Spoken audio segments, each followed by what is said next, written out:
Well, I did have a date eventually, someone that my mother really liked, which should have been a clue to me right then that it wasn't a good idea. Now I'm thinking I've gotten it all wrong and I took her cousin. I might have taken her cousin to my prom. I just can't remember. The guy she had been seeing was like sitting in the driveway, like against her garage, like waiting for her to come home. It was such a sad sight. I went to a senior prom when I was a junior, which is sort of a feather in my cap, except for I realized maybe halfway through the prom that I was really sort of like the fourth replacement. In New Jersey, there were 500 in my class.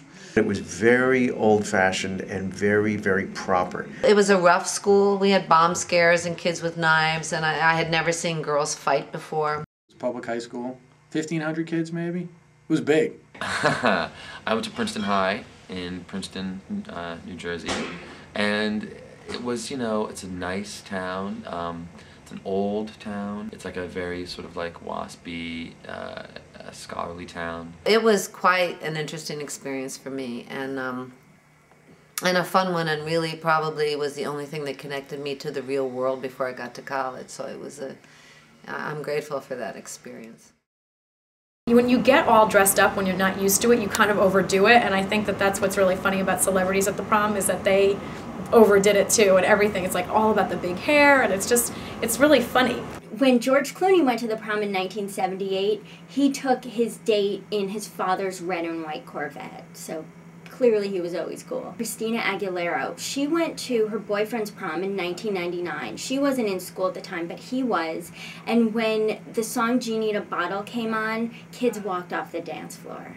Natalie Portman's date forgot to rent a hotel room for them, so instead they ended up sleeping in a car. Kobe Bryant took Brandy to the prom in 1996, and this was a huge deal. It was like he was a future NBA star, she was already a big star, and so they have to be the best prom couple in history. I think that's one of the things that's cool about the prom too, is that you kind of feel like a celebrity because, you know, everybody's taking pictures of you and it's all about you. You know, it's like the first night in your life that really is all about you. I was always attracted to the bad boys. We had a few kind of very interesting mafia family people in my school, and they were the bad guys that, of course, didn't ask me. And I was going to ask for the prom, but one of her friends had told me that she was obsessed with this other friend of mine. And the problem with that was then this friend of mine ended up asking her best friend. So she was livid about the whole thing. Rather than go by myself or with a girlfriend, in those days, you know, you didn't even think about doing that. I said, yeah. It was kind of like one of those things you had to do, like getting a flu shot. We had so few people in the class that, I mean, there were only like 10 girls to choose from. She was still seeing her boyfriend, who was away at college. It was a little scandalous. I think enough time has passed that I can relay this story. And also, it felt like incest. You know, when you know somebody since third grade or first grade and you see them and there are only so few of you day after day after day, it would be embarrassing. You know, you couldn't dance with each other. It was like your sister. You know, hoping to maybe have some romance just because I thought it would make it a great night. I was fairly convinced that prom night was going to be seal the deal, close the deal, or at least enter into negotiations about broader deals. I had no romantic expectations, thank God. No, I had none. And I saw that picture recently. It looks like I had no romantic expectations.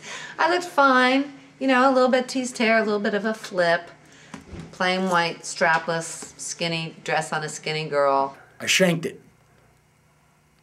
Shanked it into the woods. So halfway through the prom, she tells me that she wants to go out to the golf course, which was not terribly shocking because we had been fooling around a little bit, but there was a certain level of aggressiveness. I think that only comes when you're wearing a tux and you're 17 years old. I'm starting to get the notion that she really wants a high level of privacy, which I may have been a little bit overly hopeful. And as we are going around the pond, she falls into a sinkhole. The original plan was I wanted to have a picnic with her on the golf course. It was like purgatory. She was in purgatory for a short period of time. She didn't want to do it, she wanted to go. So for dinner, I ended up getting hoagies and going to her house. Now it's funny to me. it's not that funny. It was sort of tragic. My prom was the 12th of Never, because the Johnny Mathis song, Until the 12th of Never, I'll Still Be Loving, was very popular. And we just decided to decorate the gym as heaven, which required a huge amount of fiberglass, spun fiberglass, like you put it under the Christmas tree. And it was very dangerous. I remember we all got cuts on our hands from moving the clouds around. And I was up there on a ladder, moving my ladder around, trying to get the stars up. And I pushed my ladder and scissors fell down and hit me what I thought was in the eye, and I had this horrible moment where I'm blinded from the scissors from my prom from putting up stars. But then I took my hand down and it just was like a little cut on my cheek, and I was terribly embarrassed. I honestly don't remember what happened at the dance. I'm sure I had fun, but it obviously wasn't that memorable. No offense to my dates. I don't know why I was so stressed out. I just was. I was so, it's like there's so much that builds up to that night that it has to be perfect, that like as soon as it's not going exactly as you envisioned, you start freaking out, and then you just don't have any fun. I know here in New York they've been trying to outlaw proms. Some of the Catholic schools have already because, they can't control the kids. There's drinking, it's unsafe. But also because of the enormous amount of spending that goes on. But the fact is, it's a ritual. It's something. It's a huge milestone in people's lives that it's not a good thing to take away. The ritual of prom seems to have gotten carried away, like the ritual of every other consumer aspect of the culture. You know what's interesting? The prom has become this monster.